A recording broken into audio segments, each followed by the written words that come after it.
Halo semuanya, kita kembali lagi untuk membahas Odoo. Di video kali ini kita akan membahas konfigurasi time off atau cuti pada Odoo.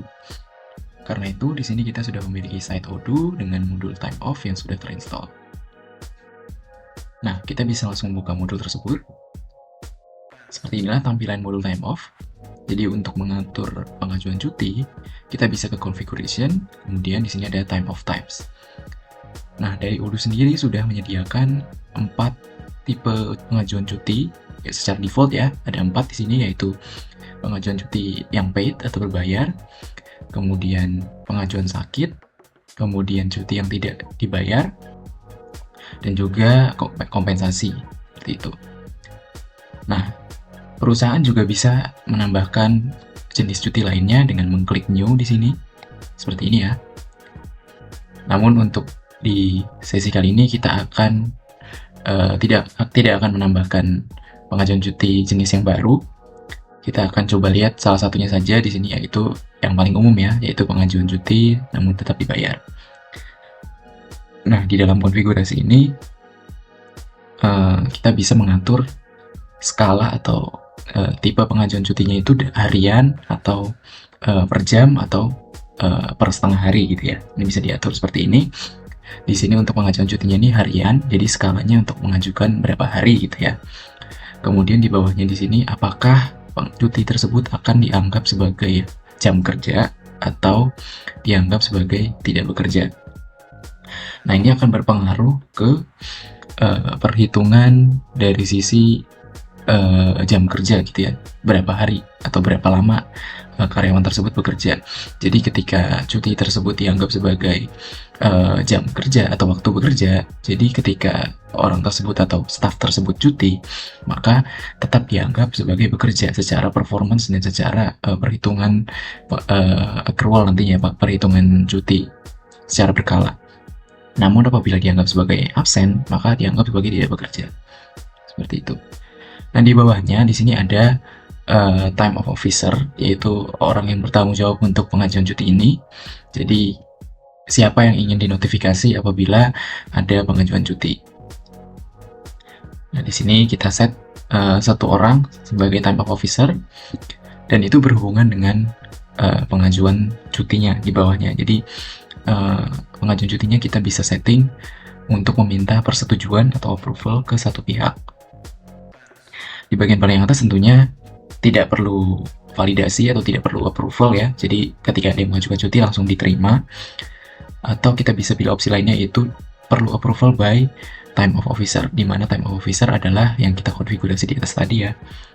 Lalu yang ketiga adalah employees approver. Nah, untuk employees approver sendiri itu ada di informasi di setiap employee-nya. Jadi setiap employee punya approvernya masing-masing.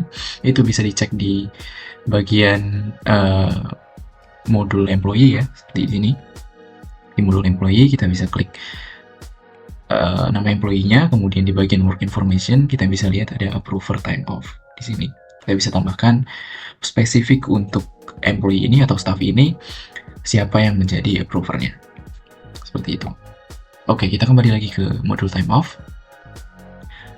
Kita buka pay time off kembali. Nah, di bagian yang terakhir untuk approvalnya bisa meminta kedua-duanya, yaitu baik ke approver spesifik per employee tersebut dan juga ke time of officer. Nah, di sebelah kanan ini ada allocation request. Nah, jadi ketika kita sudah melakukan konfigurasi paid time off ini atau pengajuan cuti ini, kita bisa mengatur apakah pengajuannya itu perlu ada alokasinya dulu atau perlu ada saldonya dulu gitu ya.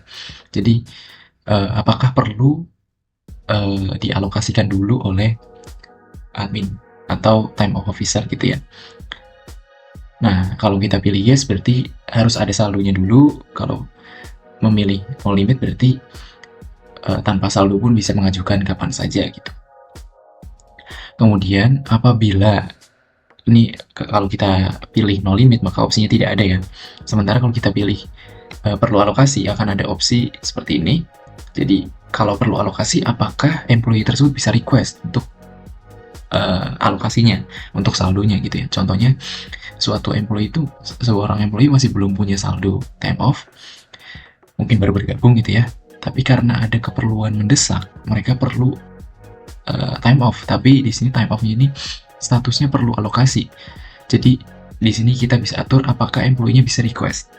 Seperti itu. Jadi kalau ingin request extra days bisa dipilih, tapi jika tidak diperbolehkan bisa pilih not allowed. Dan untuk approval-nya, jadi approval untuk meminta alokasi ini, approval untuk alokasi ini bisa di-approve sama seperti approval pengajuan cutinya ya. Bisa di-approve oleh time officer maupun employee approver maupun keduanya. Seperti itu. Nah, di sini di bagian bawah ada konfigurasi lain-lain ya. Jadi, apakah cutinya ini akan menghitung public holiday. Jadi, ketika ada hari libur nasional, apakah masuk ke cuti? Apakah dihitung dalam cuti? Kemudian apakah masuk ke dalam dashboard? Nah, nanti akan kita lihat ya dashboard di time off itu seperti apa. Lalu apakah bisa untuk attach dokumen pendukung. Nah, ini mungkin lebih berlaku untuk yang pengajuan cuti sakit dan lain-lain ya. Di sebelah kanan ya, di sini ada saldo negatif. Jadi, apakah pengajuan cuti ini memperbolehkan employee untuk memiliki saldo negatif? Jadi, misalkan saldonya tinggal 3 hari, tapi ingin mengajukan 5 hari gitu ya. Apakah diperbolehkan? Kalau kita perbolehkan, nanti di sini ada maksimal nilai yang diperbolehkan negatif berapa gitu ya, supaya tidak berlebihan gitu ya. Misalkan maksimal di sini negatif 5 gitu, seperti itu. Namun untuk pay time off ini tidak diperbolehkan untuk negatif. Di bagian bawah ini adalah customisasi saja. Nanti ini untuk mempermudah tampilannya di dalam dashboard, warnanya seperti apa, kemudian image-nya ya, seperti itu. Nah, seperti itu untuk pengajuan cutinya atau konfigurasi cutinya itu sendiri. Kemudian berikutnya ada accrual plans. Nah, di sini kita sudah punya satu ya, accrual plans. Jadi untuk tadi pengajuan cuti ada beberapa tipe cuti. Nah, sekarang accrual plans ini adalah pengisian saldo cutinya. Jadi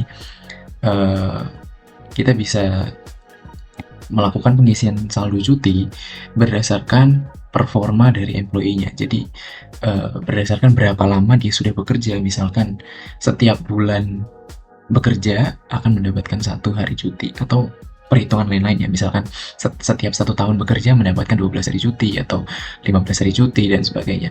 Itu bisa diatur di accrual plans ini. Awalnya kita bisa mengatur nama accrual plans-nya ya, agar tidak membingungkan. Di sini kita beri nama saja cuti bulanan gitu ya, saldo cuti bulanan, dan akan didapatkan di awal periode. Jadi periode nanti akan kita atur.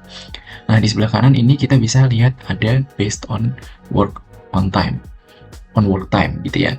Jadi apakah accrual period ini akan dikalkulasi berdasarkan hari kerja, bukan kalender kerja saja. Jadi misalkan secara kalender dia bekerja 1 bulan, tapi secara hari kerja ternyata di dalam hari tersebut ada hari-hari yang dia tidak bekerja, misalkan karena cuti tadi ya, yang dianggap absen atau mungkin karena alasan lain-lain, jadi dianggap tidak bekerja. Maka secara work days dia kurang dari 1 bulan, tapi secara calendar days dia 1 bulan. Kalau ini dicentang, maka nanti akan dianggap sebagai kurang dari 1 bulan. Nah, seperti itu. Kemudian untuk carry over time, nah ini adalah ketika sudah melewati batas waktu carry over-nya gitu ya. Carry over-nya ini batas waktunya kapan? Apakah di awal tahun atau di tanggal alokasinya? Misalkan tanggal alokasinya nggak di awal tahun gitu ya, di pertengahan tahun atau di tanggal tertentu, kita bisa setting di sini. Atau di other. Kalau other ini spesifik tanggalnya, kita mau pilih di tanggal berapa, di bulan kapan, seperti itu. Namun saat ini adalah di awal tahun. Jadi untuk monthly day off ini tentunya carry over di awal tahun ya, karena bulanan. Nah, di bagian bawahnya baru kita punya rules. Nah, untuk rules ini kita bisa klik detailnya seperti apa. Nah, jadi pengaturan bagaimana saldo dari cutinya ini bisa ditambahkan gitu ya. Nah, kita bisa atur rules-nya di sini. Jadi, employee akan mendapatkan 1 hari cuti setiap bulan di tanggal 1 di bulan tersebut. Ini karena case-nya adalah cuti yang didapatkan dari 1 bulan bekerja ya. Nah, kemudian di bagian bawah kita bisa buat semacam cap atau batas maksimal dari saldonya. Jadi misalkan anggaplah suatu case employee ini ingin mengumpulkan saldo cuti sebanyak-banyaknya. Jadi ketika selama dia bekerja dia tidak ingin mengajukan cuti sama sekali. Nah, di sini kita bisa tetapkan batas maksimal berapa saldo yang bisa dimiliki oleh seorang employee. Jadi walaupun bekerja dalam waktu yang lama pun akan ada batas maksimalnya, maksimal adalah 100 hari yang bisa diajukan untuk cuti gitu ya. Jadi kalau sudah lebih dari 100 hari tidak akan bisa mendapatkan saldo accrual lagi. Nah, untuk start accruing ini kapan mulai perhitungan tadi ya, perhitungan bekerjanya, perhitungan performa bekerja, mulai dari kapan? Apakah 1 hari, 1 bulan, atau 1 tahun setelah allocation start date? Nah, untuk allocation start date nanti akan kita atur terpisah. Di bagian bawah ada carry over. Nah, untuk carry over ini menunjukkan apakah jika masih ada saldo yang sisa setelah carry over time yang kita setting tadi ya, di sini berarti ketika awal tahun, jadi ketika tahun yang berganti di 1 Januari, apakah saldonya itu masih bisa dipertahankan. Kalau kita pilih none berarti akan menjadi 0, berarti di tahun berikutnya saldonya jadi 0 lagi. Tapi kalau kita pilih all accrued time carried over seperti ini, berarti saldo di tahun lalu itu masih bisa dibawa ke tahun berikutnya, sisa saldonya. Nah, di sini kita bisa buat semacam cap juga, jadi maksimal yang bisa ditumpuk dari tahun sebelumnya itu maksimal sampai berapa. Misalkan dari 100 cuma bisa ditumpuk sampai 5 tahun jadi 500 gitu ya, atau semacamnya gitu ya. Bisa diatur di sini. Kemudian untuk carry over validity ini kapan kadaluarsanya untuk yang dibawa dari tahun lalu. Misalkan kalau kita buat yang dibawa dari tahun lalu itu adalah maksimal berlakunya itu 60 hari, misalkan 2 bulan gitu ya, atau mungkin setengah tahun 180 hari. Seperti itu. Jadi saldo dari accrual di tahun lalu yang 12 hari mungkin sisa 4 hari gitu ya. Di tahun ini ditambah 12 hari lagi, namun 4 hari dari tahun lalu itu hanya berlaku selama setengah tahun. Kalau tidak nanti akan hangus. Seperti itu. Nah, seperti itulah untuk accrual plans. Berikutnya adalah terkait public holiday. Nah, ini penting untuk diatur ya. Jadi hari libur nasional perlu kita atur di sini. Karena ini juga bisa dipakai untuk modul-modul lainnya. Seperti itu. Jadi contohnya seperti modul kalender, planning, atau manufacturing ini juga bisa terpakai. Jadi sangat penting untuk mengatur hari libur nasional untuk memudahkan secara timeline di modul-modul ini ya gitu ya. Nah, di sini kita sudah punya satu untuk hari libur nasional, yaitu hari libur lebaran ya. Jadi di tahun 2025, hari libur lebaran dianggap dari tanggal 28 Maret sampai tanggal 7 April. Gitu ya, kita bisa atur di sini. Kalau kita ingin menambahkan baru, kita bisa klik new. Kemudian kita berikan nama supaya tidak bingung, dan ada start date dan end date. Nah, sementara untuk working hours, ini bisa kita spesifikkan kepada karyawan mana saja yang akan menerima public holiday ini, atau yang bisa mendapatkan public holiday. Jadi contohnya untuk karyawan yang bekerjanya 40 jam per minggu atau standar gitu ya, ini bisa mendapatkan cuti hari libur nasional. Tapi in case atau mungkin ada suatu kasus di mana bagian tertentu itu bisa mendapatkan itu harus masuk di hari libur sekalipun. Contohnya di bagian yang darurat, misalkan di rumah sakit ada UGD atau unit gawat darurat di tempat yang lainnya, itu bisa kita atur supaya tidak tentu untuk libur di hari libur nasional. Seperti itu. Nah, kita bisa lihat di bagian dashboard ya sekarang. Jadi kalau kita lihat tadi tempat kita singgung juga ada dashboard. Nah, di sini kita lihat ada libur nasional dari tanggal 28 Maret sampai tanggal 7 April. Karena itu dianggap sebagai libur lebaran. Seperti itu. Nah, ini tadi adalah contoh dari pengajuan cuti yang paid tadi ya. Jadi karena kita warnai merah, di sini warnanya jadi ditunjukkan di kalender seperti ini. Oke, sebelum masuk ke pengajuan cuti dari per employee-nya, kita masuk ke mandatory days terlebih dahulu. Nah, mandatory days ini adalah pengaturan di mana karyawan itu dilarang untuk mengajukan cuti di hari ini karena mereka wajib untuk bekerja, wajib untuk masuk. Contohnya di sini ada satu case karena ada project kick off, jadi seluruh karyawan itu dilarang untuk mengajukan cuti gitu ya, karena ini adalah hari penting untuk perusahaan contohnya, atau mungkin hari ulang tahun company atau hari ulang tahun dari perusahaan tersebut, dan di situ dilarang untuk mengajukan cuti karena itu adalah acara penting dan semuanya diharapkan hadir seperti itu. Nah, di sini kita punya opsi yaitu departemen. Jadi apabila di sini ada departemen tertentu yang wajib masuk gitu ya di mandatory days, dan tidak semuanya. Tapi apabila kita isi kosong di sini, berarti untuk mandatory days ini berlaku untuk seluruh employee. Seperti itu. Nah, untuk konfigurasinya seperti itu, sudah semuanya. Sekarang kita akan masuk ke untuk membuat alokasinya. Jadi kita sudah punya time off, tipe time off tadi ya, ada 4 macam di sini. Untuk sick time off di sini tidak perlu alokasi, begitu pula dengan unpaid di sini tidak perlu alokasi ya. Jadi kita akan coba ambil contoh untuk alokasi yang paid time off. Seperti ini.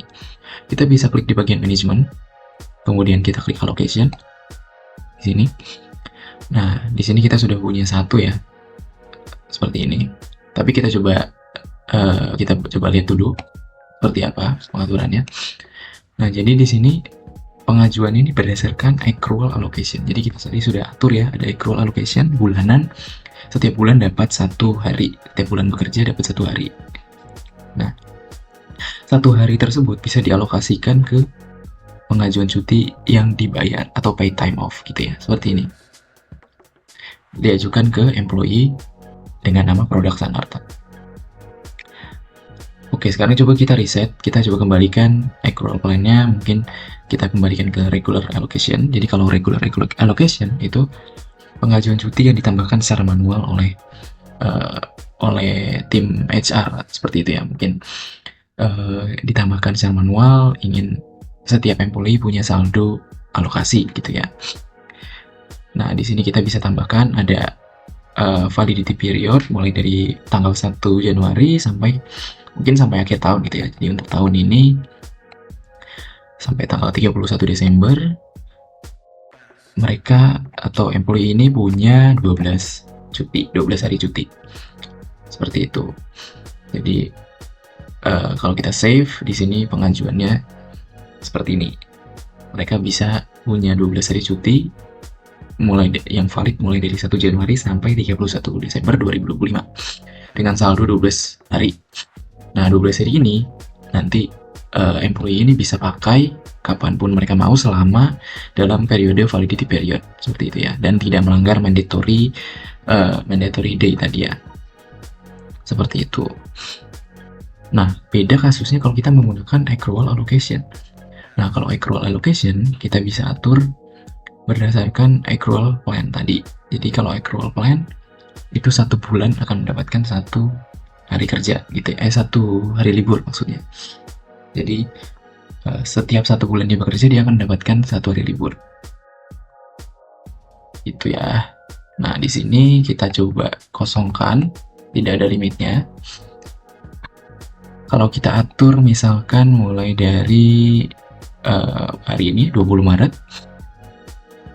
dimulai di tanggal 20 Maret, kalau kita ingat tadi untuk accrual itu diatur 1 hari, itu akan mulai diperhitungkan 1 hari setelah start date allocation-nya. Jadi alokasinya dimulai di tanggal 20 Maret, berarti alokasinya masih 0 hari karena masih belum ada perhitungan dia mulai bekerja gitu ya, karena dimulai di hari ini.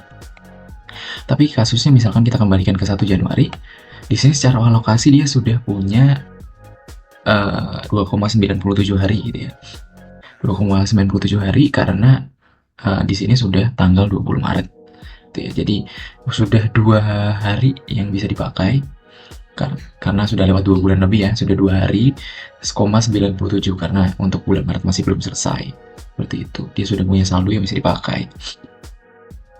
Nah, dari officernya sendiri, admin dari time off ini bisa mengedit secara manual apabila tidak sesuai gitu ya, misalkan mau dimulai dari saldo 3 hari saja seperti ini, bisa diatur 3 hari, reason yang bisa ditambahkan.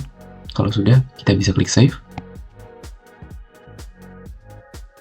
Nah, di sini kalau kita lihat masih perlu approval karena kalau kita ingat tadi untuk pengajuan alokasi time off, di sini ya, pengajuan paid time off itu masih perlu approval, dimana untuk requestnya ini perlu approval by time off officer, karena dia perlu alokasi ya. Nah, alokasinya ini perlu approval. Jadi kalau kita lihat di sini secara saldo dia masih 9 hari. Kemudian kita bisa klik di bagian sini allocation. Kemudian kita klik approve. Seperti ini. Itu kemudian kita coba lihat di bagian dashboard apakah sudah terupdate. Nah, sekarang sudah terupdate di tanggal 12. Terupdate saldonya menjadi 12 seperti itu ya. Sebetulnya saldonya 15, tapi ya sudah ada 3 hari yang sudah di-approve pengajuan cutinya. Kalau kita lihat di sini kita punya 3 ya. Ada time off di tanggal 19, 20, dan 21. Seperti itu. Nah, dari sisi time off-nya sendiri kita bisa lihat di sini. Kita punya pengajuan cuti 3 hari yang libur dari tanggal 19 sampai tanggal 21 yang sudah di-approve. Seperti itu. Jadi secara alokasi di sini kalau kita lihat ya, kita punya 2 alokasi cuti yang dimiliki. Yang pertama ada perhitungan secara regular allocation ada 12 hari.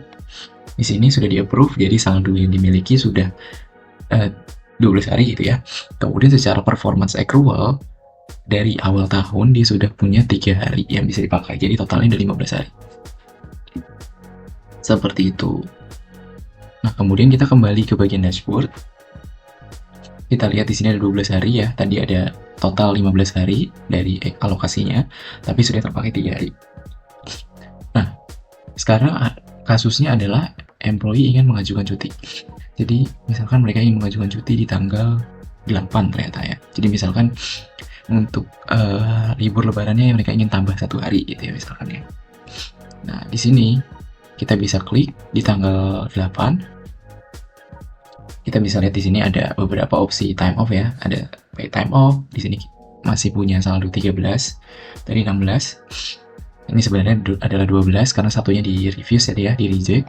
Seperti itu.